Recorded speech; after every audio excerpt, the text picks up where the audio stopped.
Primary ignition. This is Star Wars. Look out! Core. World.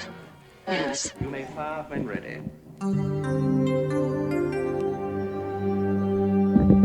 From the bright center of the galaxy, I'm Grex Kondak, and you're listening to Core World News, your whole-net news service providing in-depth coverage of all the latest stories for every sector of the galaxy. Welcome to a special presentation of Reading Raptor. This week goes Ben Granadam reviews Star Wars Cataclysm by Lydia Kang. All right, thank you very, very much, Grex. He's already off. Yeah. It's great to be here with y'all again. for another week of Core World News. Feeling good, feeling the Force, feeling the High Republic again. Felt really good to dip back into this world and and go large in a novel here by Lydia Kang. So looking forward to talking about that. Grant, do you want to set us up with a little bit of a thing before we start chatting willy-nilly? Of course. I mean, this is Star Wars Cataclysm. This is the next novel, I think, in a three-part series for Phase 2, which I think started with Convergence, which we read and reviewed, I think, a few episodes ago. But this is Cataclysm, Lydia Kang. Let's just do a short summary before we dive into a deeper conversation on all the characters and what happened, their favorite moments, all that sort of stuff. The summary is, when word reaches both Yoda and the offices of the two chancellors that the Path of the Open Hand were involved in both the riots of Jeddah that disrupted the peace treaty between Iram and Arano and a sabotaged transport ship filled with poisonous Clydobacter on a moon shared by the two worlds, Yoda signs off on Jedi Knights Crichton Sun and Ada Forte's spearheading of an operation into the Path's compound on the planet Delna. Meanwhile, Gelanati and Jedi Master Orin Darga are tasked with transporting Axel Greylark, an infamous criminal and smooth-talking playboy of privilege who happens to be both Chancellor Keong Greylark's son and a once co-conspirator with the Path, to a low-security detention center on Coruscant, where he'll serve a reduced sentence to much controversy, or lack thereof, if you're Chancellor Malo or Yoda, who both think Axel Greylark deserves a second chance. His mother, on the other hand, Chancellor Keong Greylark, thinks he should serve the full sentence for his crimes on Iram. Regardless of anyone's thoughts on the matter, the mission goes horribly wrong when Gela and Orin's ship is pirated by members of the Path, led by Axel's longtime friend and the Path's version of the Joker, Binot Ulu, a Force-sensitive Miri Allen who serves as the major antagonist in the novel. Binot and the Path free Axel and later kill Orin Darga and imprison Gelanati in the Path's compound on Delano. When Axel's real mother learns Axel has escaped and joined the Path, his mother resigns her office of Chancellor, rendering Axel worthless to both the mother and therefore his old pal, Binot. The mother tells Binot to lead the Path into combat against the investigating Jedi, as Jedi Crichton Sun and Ada Forte converge on the Path's compound to get to the bottom of the Path's plans. Tensions quickly run high with the Path's elders, and before chaos erupts and waves of Path members attack the Jedi. In the confusing and chaotic battle with the Path, more Jedi come to assist, and the mother's ghoulish hound, known as the Leveler, a nameless one, skulks through the battle, petrifying Jedi and leaving their lifeless husks in its wake. In the frenzy, Axel Greylark rescues Gela from her holding cell, and the two do what they can to find their other Jedi and get off-world. In a final and fateful encounter with Binot, Gela avenges Orin Darga by felling Binot, but just as she retrieves her stolen lightsaber, the cave system of the compound collapses, injuring Gela and Axel, while also killing numerous Path and Jedi battling therein. In the end, Crichton's son, and Yakeen and Yaddle, that's right, there's a lot of Yaddle in this story, are among the Jedi to survive this tragic battle with the Path, but many were not so lucky, including Charville Roy, Ada Forte, and many others. Although this skirmish with the Path ended in tragedy for the Jedi, Gelanati and Axel Greylark's friendship is given a second chance in the end, and the planets of Iram and Arano are finally able to conduct their signing ceremony. A sense of peace is finally attained for the two worlds. That's the book. That's just a book. Brief summary. Side plots there's a lot of Yaddle side plot. Yeah. In this. Oh yeah. Yoda side plot. Yoda front and center. Not even side plot, but main plot. Almost, main plot. Yeah. Kind of guiding everything. And Fentuzen and Ziri side plot sort of stuff that I didn't fully, calculate into the list.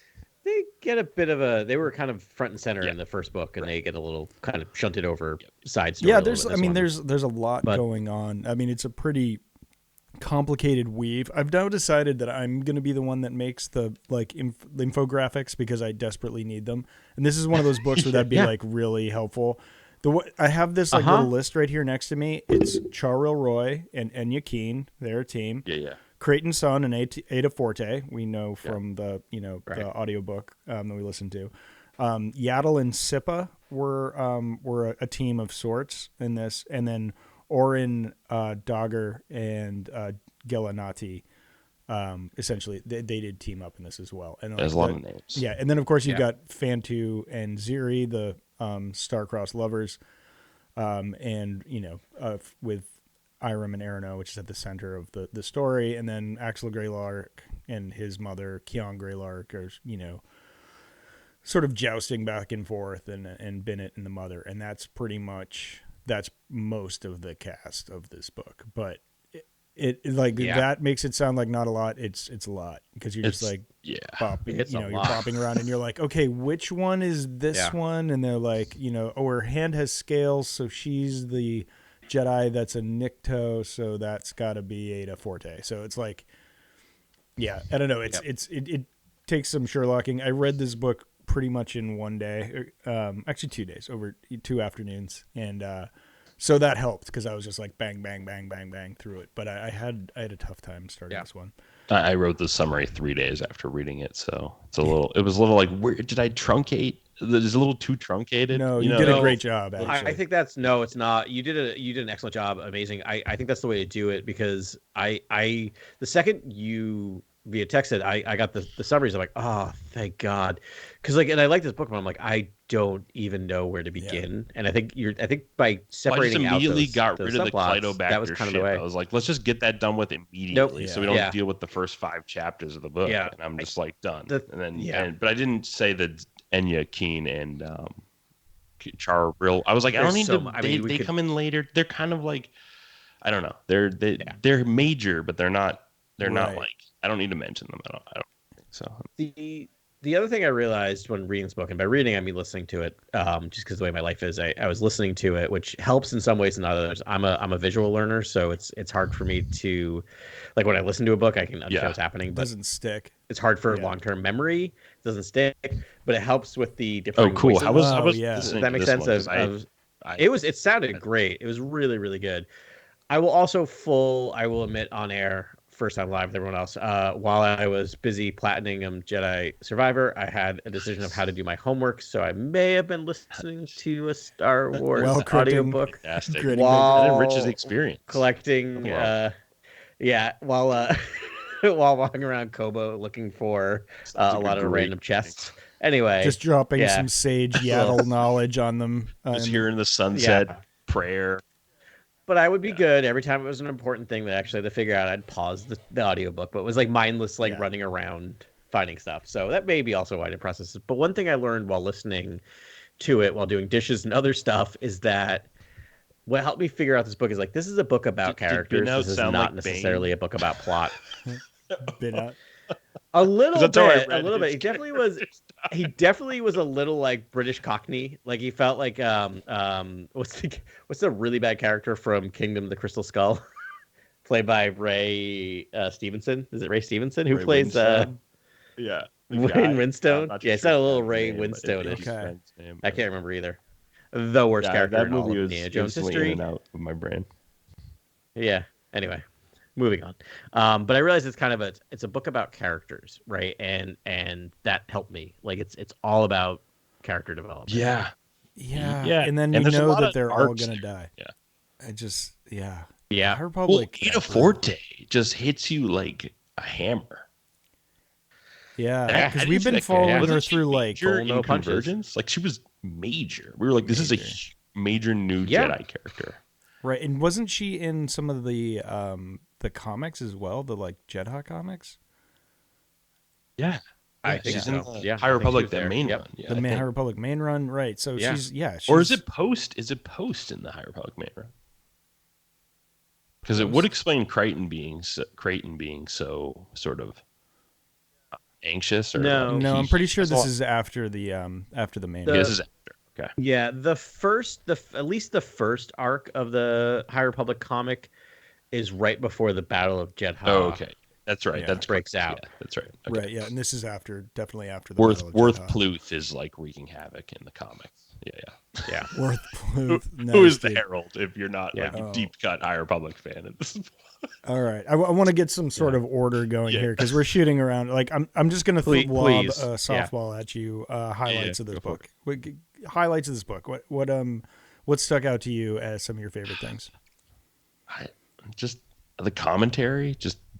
I thought wondrous, really insightful commentary on sort of like the whole Gela-Nati Binot sort of rivalry. Like, I want to be a way seeker. Not only is she a Jedi, she's gonna be a Jedi way seeker, and sort of like in being a way seeker, I'm allowed to decide my own dogma or relationship to the Force. Whereas you're just trapped following the mother. You're like trapped in this whatever this path is, this freedom obsessed path is. Which I love the commentary on that too. Which is just like, what is it to be so obsessed with freedom? Like, are you going to go to anarchical or sort of like nihilistic odds if you're so obsessed with freedom? Like, I thought this book did a wonderful job exploring the path and sort of like its relationship to eventually becoming the Nihil. Yeah. And I think Lydia Kang did an incredible job sort of like upgrading the lore in this book. Yeah.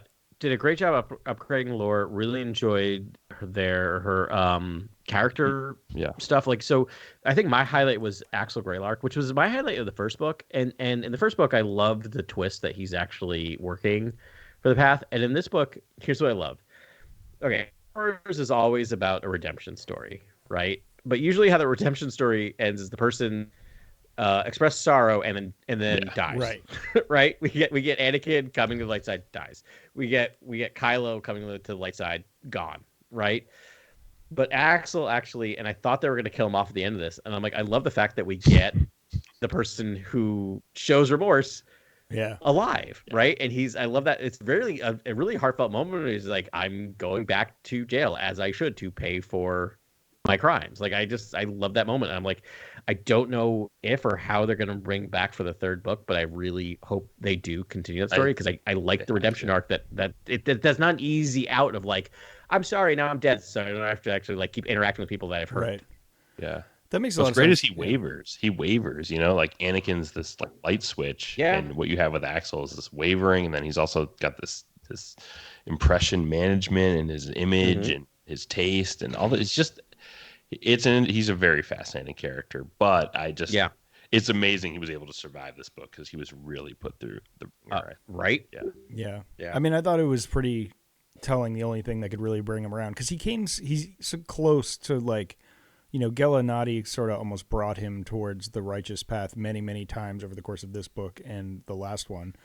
But yeah, it was really his mother sacrificing her job for her son was the moment that, that finally brought him around. And I mean, do you think he's going to stay clean, or do you think there's more hijinks in store for, I mean, I don't know. There's one more novel, right? That's coming? There is. Yeah, there's another one. I mean, he's very much a Lando/Han character, right? He's a rogue. Yeah. Right. Right. So like, I don't think he'll ever be, I think he'll be good.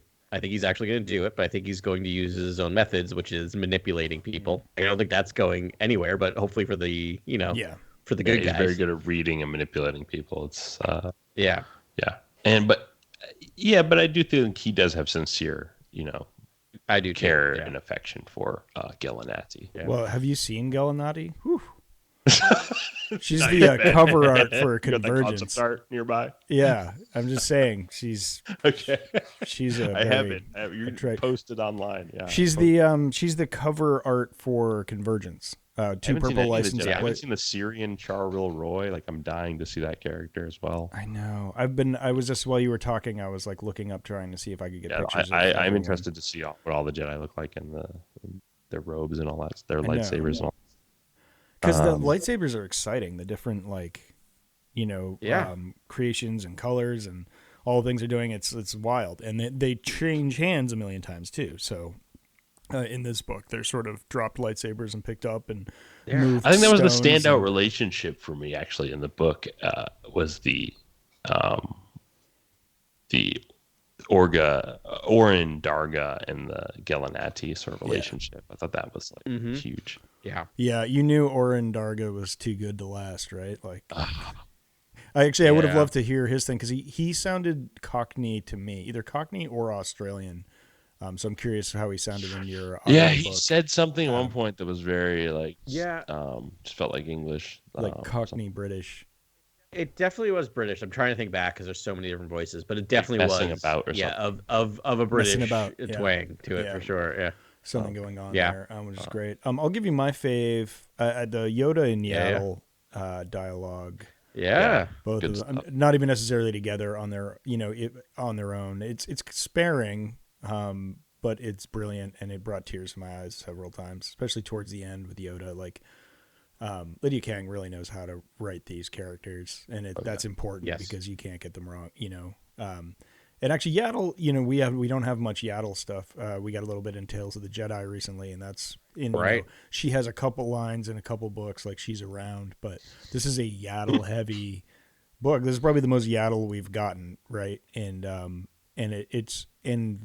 she was fleshed out by Lydia Kang beautifully. Mm-hmm. Do you know, is Yaddle's what was she called? So I don't know if this is old EU or current EU. But the Yaddle story where she basically lived on the Force underneath a mountain for like 100 years. Do you remember that story? Where she's called like the Force Eater or something? So there's a story, and I'm guessing it's like old EU where she's just basically under a mountain in a chamber. She gets like stranded there. She gets like placed there. And she just survives on the Force for like 100 years. And she's like the most badass Jedi ever. For doing that. I remember that story too, Adam, but I can't remember if like in a canon book she referred back to it, but I think it was Legends. But I think she did. I mean, yeah. But I think they actually have numbers here. I think she's about 200 years old. She is 200 years old in this book. And she said Yoda would be much older, and he would probably be 600, 700, I think. Yeah. Which is wild to even say those numbers. But I know. Yeah. Right? But she's only 200 here, so she probably only lives to like 450 or something. Yeah. Okay. So that's rad. It was old EU, just to check in. It's from Star Wars Tales, and it was Yaddle's tale, the one below. That's amazing. He was just imprisoned. I remember that. Very cool. Nice. Yeah, and Sippa, her Padawan, was like an Arcanian.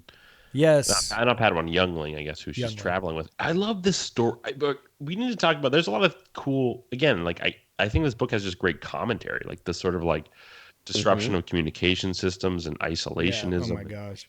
Crazy radical cultists. Like, what does this sound like, guys? All too familiar. Right. Right. But like, it just was sort of like, the almost like stifled globalism commentary. You know what I mean? It's almost like, that's almost what I think is most ingenious about this book. But just the whole idea of how Yaddle mishears the information, because I guess buoys, like communication buoys, throughout this book are being sabotaged. Yeah.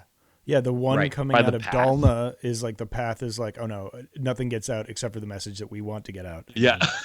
Again, all too familiar. That's how the book operates. So even writing the summary, I was like, the narrative device of destroying communication buoys throughout the book has completely. I have no idea how to write this summary. I was like, there's so many one-way communication moments in the book where it's like no one gets to hear this, no one gets to hear that. But Yaddle mishears a hollow message from Yoda and goes to Dalna instead of, I guess, for Coruscant or whatever. Oh, because she was like, "Don't go to Dalna," and she was like, "I'll be right there." Go to Dalna. So Dalna. Yeah, which is wild. It was like someone pretending to go through a tunnel on a cell phone. But it was just like it's interesting because it also ties into the other book that came out the same day, which is that Quest for Planet X, right? Which is like the key and the key climax of that also deals with these buoys being sabotaged. So they really are tying all these things in together, which is fascinating. Yeah, I mean, it makes sense. It's a good plot device and narrative device. It drives me bonkers too. It's just like when it's happening, they can't hear what's going on. I know when communication breakdown is like the major antagonist. It can mean only one thing, which is invasion. But anyway, continue, Adam. Thank you. Sorry, I'm sorry. We needed. I'm really sorry. I'm sorry for that.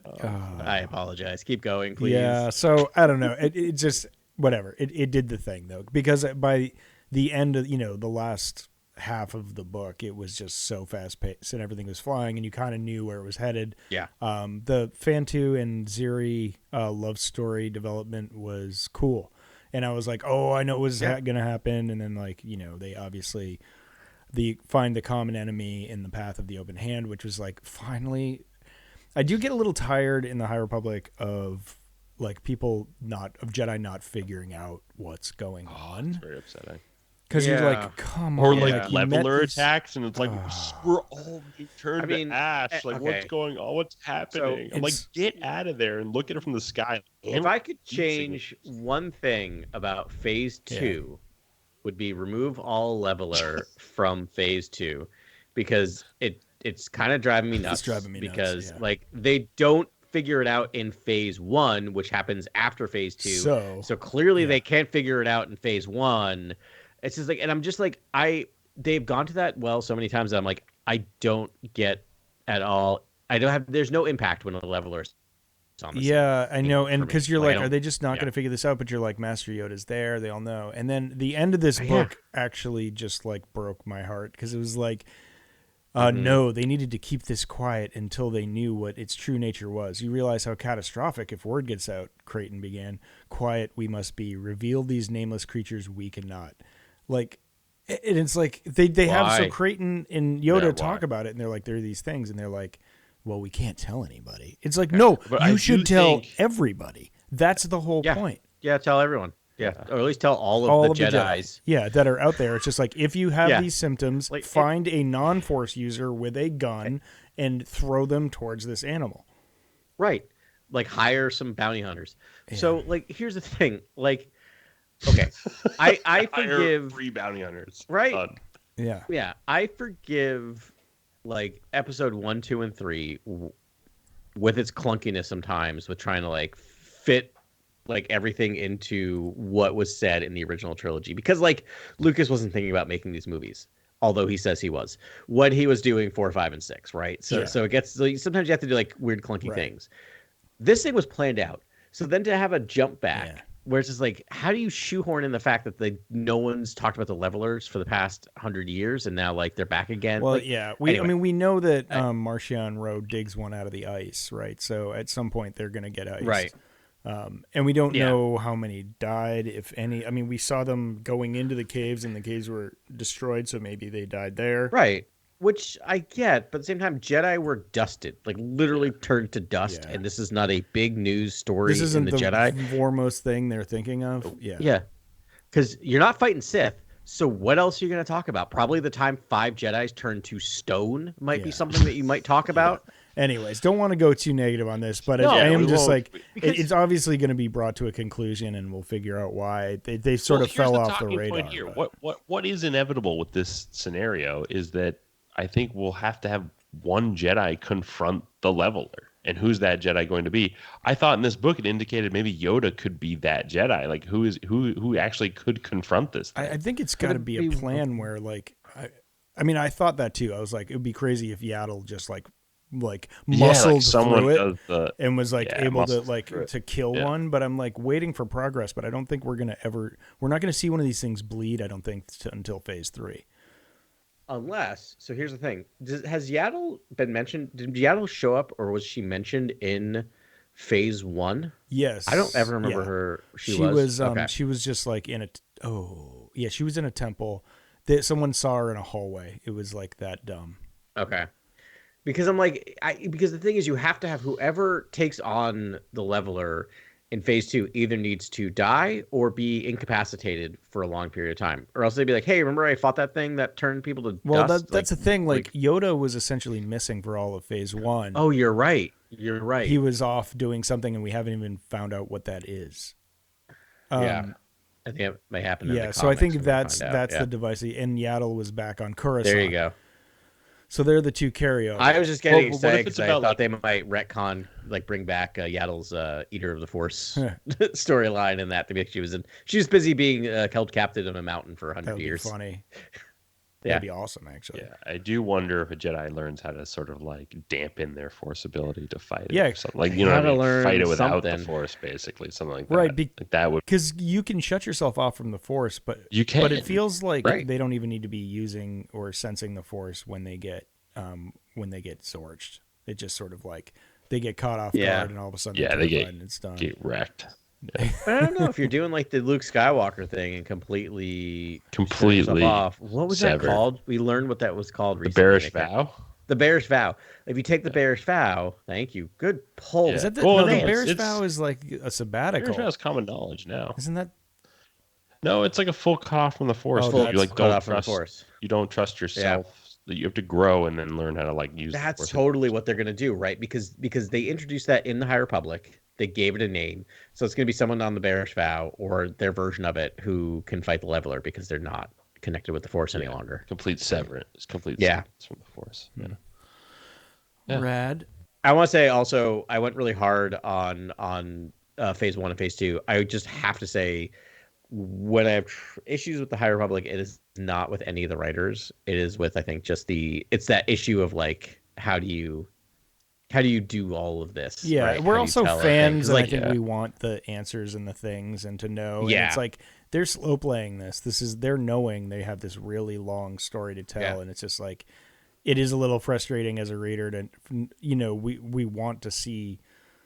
I want to see the Jedi actually look somewhat intelligent and enough to to deal with these levelers, but it's like it's such a vast story, and it's so many different people over such a long time. It does make sense. It's just I'm just a little frustrating. I guess the other issue is like the High Republic doesn't necessarily refer to the Jedi, right? The High Republic is the height of the Republic, which I guess could mean that the Jedi were not at their height, right? Because you could have the Republic at their height, and the Jedi were still not quite where they are.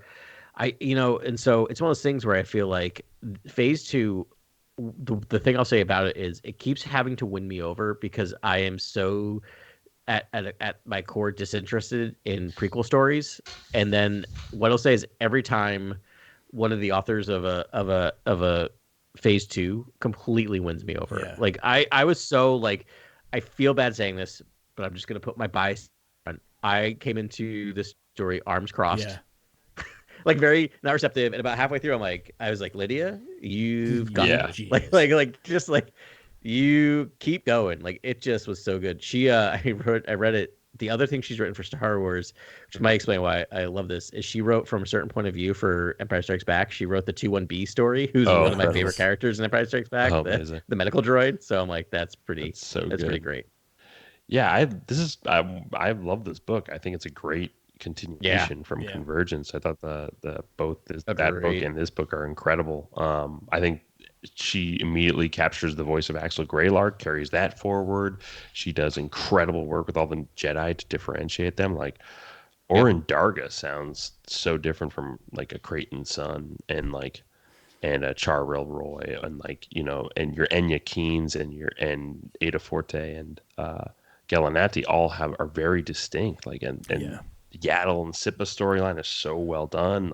Everything's Binot is a great villain. I would say Binot is just a fantastic villain. I thought Lydia did an incredible job writing that character and making him just as deceptive and dark as he is, and sort of like as malicious as he is. I thought that was, and just like the violence, the sheer violence in this book, and just some of the really intense, tragic injustices that happen in this book. I was like, Lydia just handles that stuff and just destroys basically with just the mother and people's reactions and the Jedi and the haunting of the horror of the battle. I thought was just incredible. The horror of the battle. Really well. Really best description of the leveler I think we've gotten thus far in a book. Agreed. Oh, we come right back to the leveler at the end because it's just such a captivating. It's a huge thing. We don't know, but they've clearly allowed them now. Like, okay, all of the rails are off. You can now start actively describing. Yeah, it was fully right. Like we're getting a little clearer picture. We've seen pictures of it now in the comics. Like we've seen it as it looks. But like the I want to go back to the horror of the battlefield. Like the thing that kept hitting me in this book was the cult members that were just cannon fodder. Oh yeah. Yeah. Like, oh, it was gut wrenching. The sort of sacrificial scorched earth way by the mother was it. That's how you destroy the Jedi. Is you just scorch earth. Whatever it's happening, wherever it is, and they're just it's a trap. The moment when Bedak just says to basically Axel like instead of like killing him, but just like just strapping him in and putting him as like just little, again, to say the word cannon fodder, just putting him in the front lines. It felt cinematic. Oh, you like join the farmers and like put on your grab a club with some spikes in it. Poncho. Grab a club. Go fight. Yeah. Good luck. Go out there. Just slow him down. Yeah, it was a great moment in that book where I'm like, oof. Yeah, Bennett was great. I really liked Sippa a lot. Grant, you mentioned she's Arcanian, and so I looked that up. It's a really cool species. They kind of remind me of like elves from Lord of the Rings, but they have no pupils. It's just like white eyes, and they're like albino, and they can see in ultraviolet, ultraviolet spectrums, which is cool. And but they're like a really, they're a species that looks down on every other species. They think they're better than everyone, and they're known. They're like, top trade is genetic manipulation, and creating like new creatures and things, which is kind of wild. I just thought it was like a fascinating pull for, probably the story group helped with that, but I don't know if Lydia Kang found that one, but she's like, I want someone that does this, but it's like, there's an inherent arrogance. It was just like a really, I read about it early, and then Sippa, the character, really embodied all of those qualities that I read about that, those people having. And it was interesting. You've got, an arrogant, like 4-year-old or 5-year-old or 6, I think they said she was.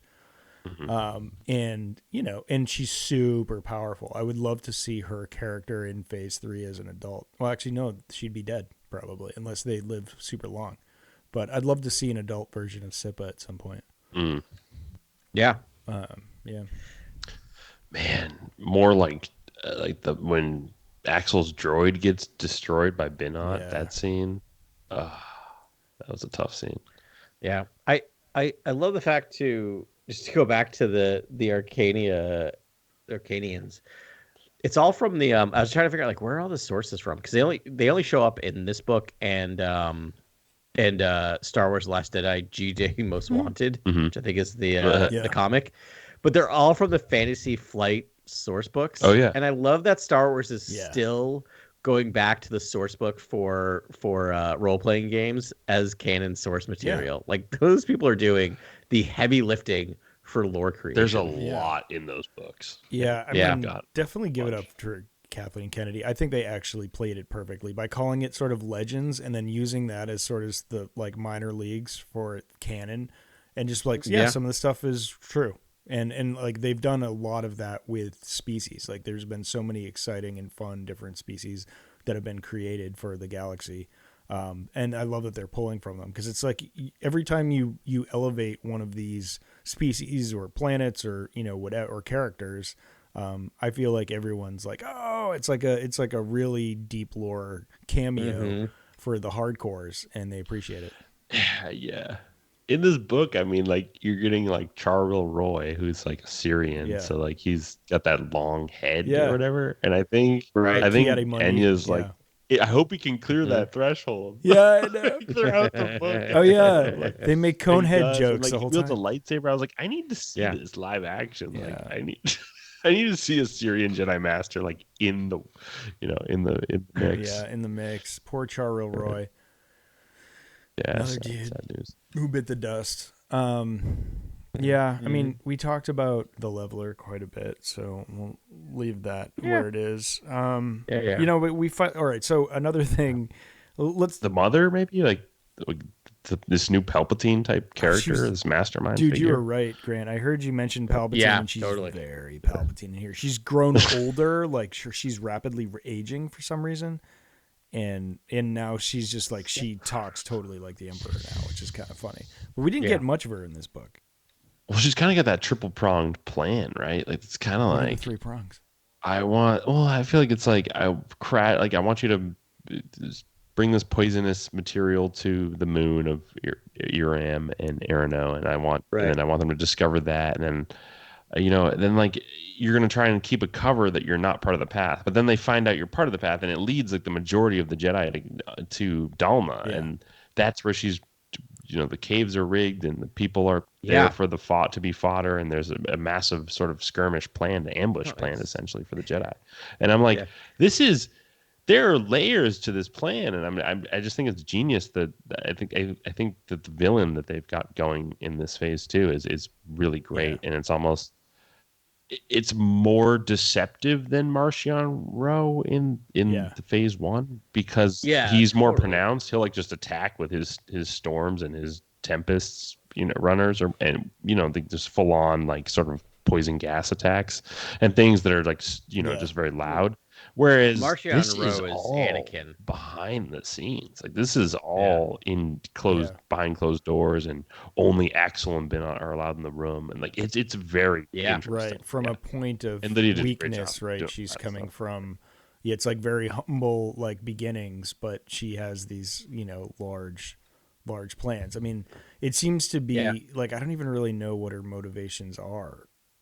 I mean, she wants to kill the Jedi, I guess. Unclear. But she's force sensitive. I think she's slightly force sensitive, and and because that has to be how she can like glamour people, like just sort of like like command them, because it's definitely something wacky going on there. Well, and we're getting that feeling right from the Path of the Open Hand that a lot of them are force sensitives, right? Who have been kind of corrupted or just told not to seek this. So it's so interesting. Like I really, at this point, I'm not sure about the mother. I'm like, does she actively want to destroy the Jedi, or is that just part of like wiping them out to get ultimate power? Similar to Palpatine, right? Like, I just don't know what her plan is. Well, I mean, the other thing is like, is she a Sith? Like, we just don't know. Like, we just don't know what they're doing with her. And I'm really enjoying the slow play. I'm also really enjoying the slow evolution of the Path of the Open Hand to the Nihil. I think they're drawing it out in a way that I'm enjoying. Like, oh, they've just started bringing in poison gas, right? They're now there's a sect calling themselves the Path of the Closed Fist, which I kind of chuckled at the first time. I'm like, but that actually makes that's sense. Pretty great, actually. There was even a line where a guy was like, Marta Ro was right the whole time, and I was like, okay, it was a little ham-fisted in there, but like it was funny that like I didn't even know what in regards he was saying about that, But that could be the downfall of the mother is Marta, who takes it over. Right. But Marta Ro seems like she was part of the subsect that really believes the message, which is dangerous. And all I'll say about what we're talking about here is that Path of Vengeance, the next book we're going to review, next week, it shows a lot of this development in what we're talking about. Okay. There's like a lot of what we're talking about in that book. Yeah. So that's exciting. So we'll be talking about that next week. I'm looking for it. It feels so good to be back in the High Republic. It really it's does. Such like a unique Star Wars joy. There's some, the fact that it has no sort of like other context, and that you're just in it and you're along for the ride, and you're constantly meeting new characters, and new characters are dying. And I think that's what's fun about these books is like these books are basically like you're going to get a lot of internal dialogue with 3 Jedi in this book, basically 3 new Jedi you've never met before in these books and these novels. They could all die. Check it out. So they're all distinct and different Jedi. It's fascinating. Yeah.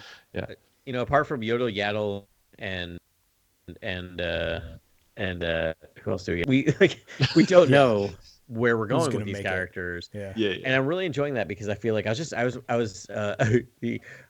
this out loud. No one will know this while I'm talking about this, but I was at my class commencement today, and I've sat through now 10 graduations in a row, and I in my mind play like commencement speaker bingo. And I will actually make this one day, but I feel bad because I won't make fun of them. But I'm like, oh yeah, we didn't know how fast it would go. Anyway, so for a while I may have been checking out my phone, and I may have watched the scene muted of Obi-Wan and Anakin and Obi-Wan conversation, and got choked up, not at the commencement speech, but at like I'm like, hi, you didn't kill Vader, you didn't kill Anakin, I did. And it's like probably rolling tears, and people are like, oh, that commencement speech really got to Adam. Anyway, but my point is, when I watch those shows, or even something like when I'm watching The Mandalorian, it's all trying to figure out, because it's a small time set, so you're trying to get ahead of it even if you're not trying to get ahead of it, you're trying to get ahead of it to figure out how does it fit into these very specific puzzle, like this puzzle, right? This, because it's far enough removed, like we know like where it generally has to get to, but in terms of like we were saying, characters, ultimate plot, how the open path of the open hand connects to the Nihil, I'm really enjoying it in a way I haven't enjoyed something in Star Wars where I don't have all these preconceived notions of where everything has to end up. So I'm just saying that as I think it's really, if you're kind of bored of trying to get ahead of Star Wars, this is a good thing to dive into. Yeah, absolutely. Yeah. So yeah, we talked about locations, ships. Did you get all the ships in the book, Ben? The BT-40 Rendili starfighter. Oh man, when I saw that, I was like, "Oh, that sounds incredible." Sounds incredible. No, I didn't look. They sound great. I wish that we could get more. I would love a starfighter novels like series in like maybe Jedi that are Pathfinder Wayseeker types that fly starfighters. Though they have there actually is the Jedi starfighter like in the Light of the Jedi. No, in what the they have a great name. Vectors. There are vectors, and like the Light of the Jedi, there's a lot of like Jedi starfighter pilots, and actually there are a bunch in the Phase 1. There are a bunch of Jedi starfighter pilots. Yeah, a ton of vectors. I'm surprised. I guess the vectors haven't been created, but the long beams have. Yeah, right. But in this book, I think we get like some dogfighting with the Crescent fighter, the Irani Crescent fighters, and like the Irami devil fighters. Devil fighters. We get some of that. Like that was fun. It definitely cool visualizations of all that sort of the space combat stuff. I mean, we got wars in the stars in this one for sure. Yeah, it fulfilled the pillar. I even like checked it. It was like at 60% in. It was like bang, like that War of Dalna was on. And it just goes and goes. I feel like they were fighting for like 48 hours. You like see the sun like rise and set. It was like raining. Right. Yeah. I felt like it was raining, and they were fighting like mist-laden not fields, but like mud, basically. Yeah, I don't know how you guys visualize. Yeah, I mean, it was like totally. It was like Vietnam, fields, man. It was like wild out there. And then the droids came out of nowhere and kept coming out of nowhere. Yeah, Enforcer droids. I did Enforcer love Fantu and Ziri, and just as I do feel a little vindicated because I was like, when they were like, okay, where are we going to do this peace treaty signing? How about on the war-torn surface of Jedha? And I was like, wait, what? Right. I'm like, you have a moon that you both share that's like literal neutral territory. It looks right. Yeah, that might be meaningful, or it has a gorgeous vista of both planets. It's the perfect place to sign the literal perfect place to sign it, and they finally pulled it together at the end of this book to do that. Again, they're slow playing everything, so I'm because at the beginning of this book, like Yoda's like, "What happened?" and like Crichton's son's like, "We don't know." Like there was like a herald who started spouting things about the Jedi, and there was like conflagration or something. It was awful, and I was like, "Well, they're gonna get like religious, zealots in the streets." Like I don't get what they're. Crichton's son is a poor I will man's say like Obi-Wan. He tries to be good, but oh man, dude, he messed up. He messed up in Jedha, and like when he got blown to bits in Dalna, I was like, I think it's time. It's good to see like an injured Jedi. I want to see how that goes forward. But I'm like Crichton, like, oh man. I know. Crichton leads the ceremony at the end. Yeah. I will say, like the Forever War, as they call it, which I think has only lasted like 30 years. So that's a long time to call Forever. But like it's one of those things where I'm really glad, and I'm really looking forward to book 3 because I don't know where it's going to come from, because like the Forever War seems now officially done. Peace treaty is over. Finished. We thought it was over after book 1, and then they did the Battle of Jedha audiobook, which is like and the High Republic comic, which seems to undo everything that happened, which I was just like, come on. But I think it but this book actually made me appreciate that more because like it did that, like it dealt with it. So now I'm like, that's done. Axel's officially turned. It's an interesting way to end. If you think of it, this is the opposite of whatever like the second part of a trilogy should be. Yeah. Right? Because it doesn't end in chaos or questions, right? The war's done. The bad guy has turned good, or not the bad guy, but a bad guy has been redeemed. So it's so fascinating to see going the third one. It's a very different way to go into a third one. The other thing I want to say about Fantu and Ziri is that, like, I love the fact that, Lydia Kang's writing is like their love is not in question, but what is in question is that they've just gotten together very quickly, so they're still trying to figure out who they are as humans. And I thought that was a really fun way to write that romantic relationship, and it reminds me of my in-laws who got married after being together for a month. Oh wow. Whoa. And are still married 30 50 years later. They're about to have their 50th anniversary, but it's one of those things of just their love was true, and then they have to figure out, great, but who are we as humans? Do we love each other? Can we like each other? It was a very interesting way to tell the story. I appreciated it. No, it was very. Yeah, and she's like a warrior princess, and he's diplomat. Fisherman, mama's boy, double mama's boy. Yeah, I don't know. What is it? Yeah, it's doesn't really. I know the monarchy. it's a lot of contrast, which is good for storytelling. It's drama and it's constant fun Romeo and Juliet stuff going on with them. And they played their parents, Fantu's moms, and Ziri's dad. I feel like they were written very well because they're just stodgy, stuck in their ways, warmongering, just boomer crazy centric parents, and they're totally boomers. Parents just don't understand. The parents are just super toxic on both sides. It's so fun and there's so much conflict, and it's kind of I could probably see them in the third book too. I hope it doesn't devolve into war. I think that's done. That. I think at this point. We're past the war. There shouldn't be tension in the third book. I hope it's just gonna be more just intrigue with the Path of the Open Hand. I hope it actually gets quieter. No war, no whatever, but more of a spy novel or something. Kind of just. Yeah. I don't know. We'll see. There might be big changes ahead for the Path of the Open Hand. Yes. Yeah. That's right. I know you're ahead of us. You're book ahead of us. Nice. We'll all be caught up next week. We'll all be caught up next week. Yeah. We'll see. Yeah. I guess that was. Anything else? Papyr, Papyr, Papyr, that planet with the prison planet. Yeah. Oh yeah. That was cool. was an interesting idea. That's cool. Yeah.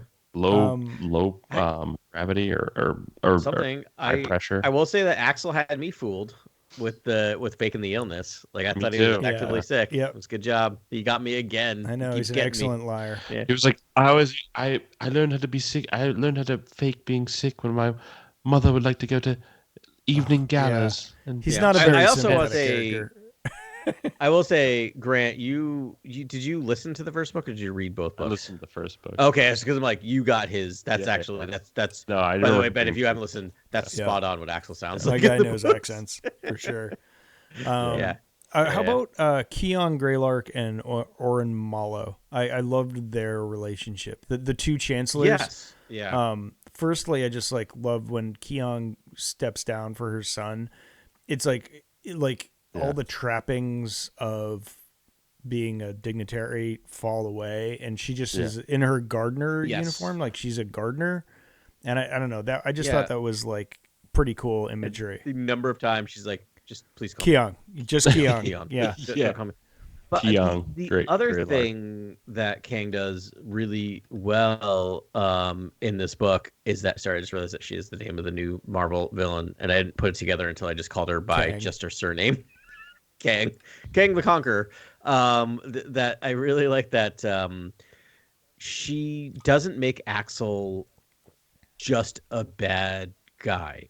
There's context for it, and Keon does not come off blameless in this, right? She self-admits that I sacrificed my relationship with my son, right? And so it's such a beautiful moment where she does that, where she just sacrifices her career for her son. Yeah, it was so great. It was such a great because it made me like her more, and it made me like him more too. I think they did a really good job. Brat. I think later in the book too, it's he. I don't know. I kind of love Axel. I'm kind of pro Axel. He's a fun character, but he's a spoiled brat. Oh yeah, he is. I actually can't stand Axel, and he didn't get a second chance. He got a third, fourth, so many chances. In this book. I mean, he was he was about to sell out his mother for this stupid and I don't understand that he didn't even believe in their message. I wouldn't mind discussing Jedi thirst at some point too, and sort of in all these books, Jedi feel emotions, but they're they're so I don't know. dampened and I guess suppressed that it's like, just is this we're gonna get that commentary over and over again? That's their whole thing, Jedi thirst. Like that's what books like really highlight over and over again. Yeah, I just don't know they if go I to that well a lot. I just don't care. Because the stakes are really low in this, because I feel like if they want to smash another Jedi, they just do. Right? Like, they just do. Yeah, it's like 100%. Not like, they're like, well, and I feel like, we just let's don't just not, talk about it. Don't ask, don't tell, sort of. But just like, I didn't get really, like, I didn't get Gala's attachment to Axel. The guy is just a double crosser. Right. And the charm was like in what? Like his hanging out in the Eventide and being like he has good taste. Like I have no idea. They had some really good moments in Cataclysm where they were sort of gallivanting the first book or the first novel. Where they're gallivanting around Rono together, and they get into all sorts of things, and he kind of wins her over because he is charming, and she's also like young. I think it's kind of like first love, sort of. Yeah. A bit naive, having had no romantic relationships before. Like, don't forget, these are all like all the Jedi are. All the Jedi. Does she know that? Okay. I think she does. Okay. Here's the thing. I don't want to like. I don't want to. All right. I'm just gonna rip the Band-Aid off and just say this. Wait, Adam, you said you like him or you don't like him? I do like him. I like him. Murdered an Irami man. Okay. All right. Okay, on the list of things that Star Wars characters have done that have gone through a redemption arc, Axel Greylark is like small potatoes. like, do we want to talk about Darth Vader? Do we want to talk about Kylo Ren? Like, this guy is just a schmuck who made some dumb mistakes because he comes from privilege, who is trying to be a better person, and I'm here for it. It's fine. I'm here for it. Do I think he's a good person? No. Do I think he's going to be a good person? Man. Maybe. Like, I'm here for his journey. Do I want to hang out and be best friends? No. He seems like an idiot, but like, I don't know. Even his mom is like, he should serve in high security prison. Yeah, his mom's murdering an Irami. Yeah, she's like, no, he needs this. Because he does deserve that. I like Adam, character. You are taking Chancellor Malo's side in this argument. You're like, I was not necessarily for his. It's so funny. At the beginning of this novel, I'm like, no, you're all making dumb mistakes. Listen to Keon. Like, what are you doing for this guy? Like, do not let him out. Yeah. But like throughout the novel, by the end of this novel, I'm like, yes, I am here for him now. I think he's actually going to try to be a better person, and I'm sure I'm going to get destroyed again. He keeps fooling me. I am an easy mark. I know, and it's so funny. You're the criminal justice maybe? Third book expert. Sacrifice play? I don't know. Well, but that's the thing. I believe in. I think retribution is the worst form of punishment we have ever, and I believe in rehabilitation, and I believe in people being trying to be better. But, right, I know, and that's the thing. It's like you can't just sort of throw this guy in a hole and be like, "What have you learned?" That's not going to help the situation. He also comes from a place of privilege, so he can do more good on the outside if he's actually redeemed than sitting and rotting in a cell. He can do more for forgiveness. He can do more of what he's done to help others. Okay. Anyway, all right. I just thought there was a lot of wrongdoing, and I was like, do we need this guy? Do we need him back? Hopefully he'll be in his country club prison learning how to play pickleball or whatever they do. I don't like. I just need the scene where Gela goes to visit him, and they're like chatting and like walking around the courtyard. Rad. Trying to think. Oren Malo, I do adore, and I love the way he's written, and doesn't have faith in himself. I love that he's a Quarren, just like a Quarren trying to make his way in the galaxy. Yeah, I love that. And he's making it work, and the support of Keong there. Do you think they're just going to go forth with just Oren, like one chancellor? Is this that time where they move away? Malo, yeah. It'll be Malo. Yeah, and then it'll be because then it leads us up to, I can't remember her name, but only having one chancellor by phase 1 when that happens. So maybe that's picture her with her tigers or lions. Tigers, yeah. Lena there So. You go. Yeah. Lena So's a boss. That's why I'm here, guys. Seriously, I don't know how your mind does it. Yeah, no, I think she's the coolest chancellor because she like basically has her tigers like attack people at that fair and like they maul people and stuff. And I'm like, they aren't just for show. But it makes no rad. sense in a galaxy. You have to roll a whole galaxy. It's like you got to have some muscle. You got to be like, I seriously. roll with 2 giant lions at my side all the time. Yeah, like 6 feel free to vote for lions. this other person, but have you seen my lions? Yeah. Right. Who do you think's gonna like actually keep things in check? Yeah. This guy over here or me with my friends? Yeah. Do you want lion food over there, or do you want the one who's controlling the lions? Yeah. Right on. I'm combing through my stuff. So there's a bunch of other like sort of cannon fodder Jedi that show up here, but there was one that sort of made the hair stand up on my arms in a good way, and it was Master Vaki. There's a Zabrak Jedi. Oh, right, the Zarak Jedi. Yeah. And I was like, oh, Master Vaki, and I was just like, yes. Like, can you just imagine face tattoos like Jedi Zabrak? That's right. Like a good, like alternate universe, good Maul is kind of great. And I think Vaki made it, so I'm happy about that. Yeah, I don't remember him. Yeah. It popped up right at the end, but they mentioned it, and I was like, all right. And there's Fliss Wara showed up, and Ella Sutan. We don't know what happened to them.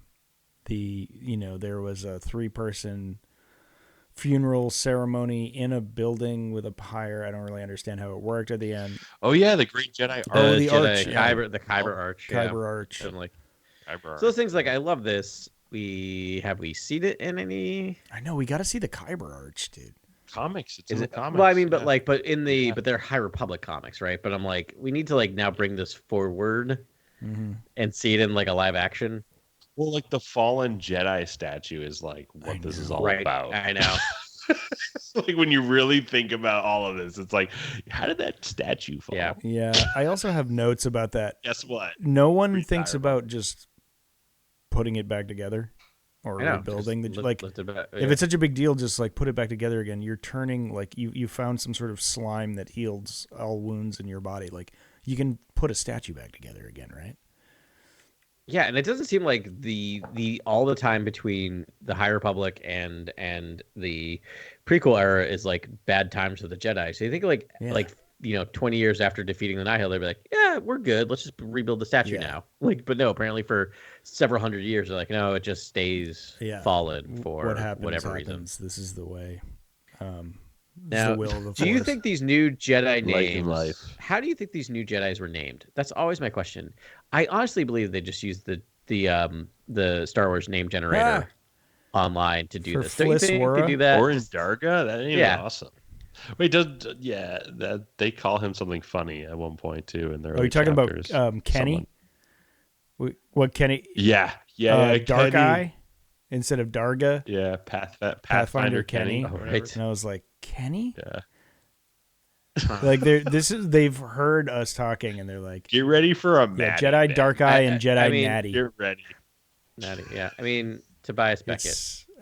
Yeah. It's always I my like comeback. Tobias Beckett. I don't hate Tobias that Beckett. works. I think that works. I love the character. The name is the least Star Wars name I've ever heard. Kenny? Tobias. Kenny. Kenny. It's got to be. She must. Yeah, Tobias. Yeah. Beckett. Lydia Kang must have like a. That's like a cast cat member. named Kenny or something. That's like a cast member of Saturday Night Live. All right. Okay. You're right. Anyway. Okay. Okay. All right. I guess you're right. Tobias Beckett. Right? Like, Beckett. Yeah. He's there next to a lamppost being like, hey. Tobias Beckett. It's like a hot dog and throws Yeah. him like the Yeah, street. you know, he had like a season and a half before he accidentally said like a swear word on air, and he had to get fired. And then I was like just doing the clubs around DC. That's Tobias Beckett on. Remember Tobias Beckett, Oh my guys? God. Yeah. Huge in 08. You started talking about Quick It was like a Twitch. rebuilding year. It was like a rebuilding year of Saturday Night Live. It was like the same time there's a lot of these other ones that you don't really remember, but they did their work and made room for some of the. Now that you've said that, it's destroyed the character You're welcome. so thoroughly in my head. Okay, all right. Carrying on with the book and not Solo. Yeah, But sorry. He'll Solo's a do great some flick. small Yeah, independent films, great. and he'll have like a little career. It'll be great. He'll be good. All right. Well, with that, I think we can tie a bow on this. We will blow it away like the ashes on that tarp with pieces of Kevmo all over them. And we'll return next week. I was just thinking of that, where they like drag in. They're like, oh, there's other gray what you scissors. just said, but it sounded like the character Kevmo. Yeah, I just wanted to say Kevmo because like I'll take Kevmo over Tobias Beckett any day. Any chance you get. Yeah, they were like, oh yeah, there's all these gray pieces on this tarp. It's not just like, and it's like probably just pieces of Kevmo. Poor Kevmo, man. Like no one like ever just like looked into that. They're just like, hey, where's Kevmo? No. Nope. All right. Well, hopefully Kevmo will be redeemed in future books. Next week we will be not only talking about Path of Destruction. Is that what it's called? Vengeance. Is the last one Path of Destruction? I don't know. Path of Deceit was the last. Path of one. Deceit. Yeah. Is maybe the third one's Path of Destruction? I don't know. Anyways, Path of we're right Vengeance. about that. We'll be doing that, and then we're going to do 3 issues of the Star Wars main run.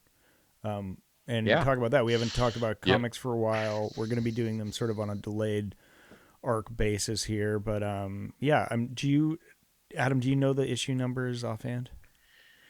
I do. We're going to cover Star Wars main run issues 26, 27, 28. So like a little 3-issue mini run.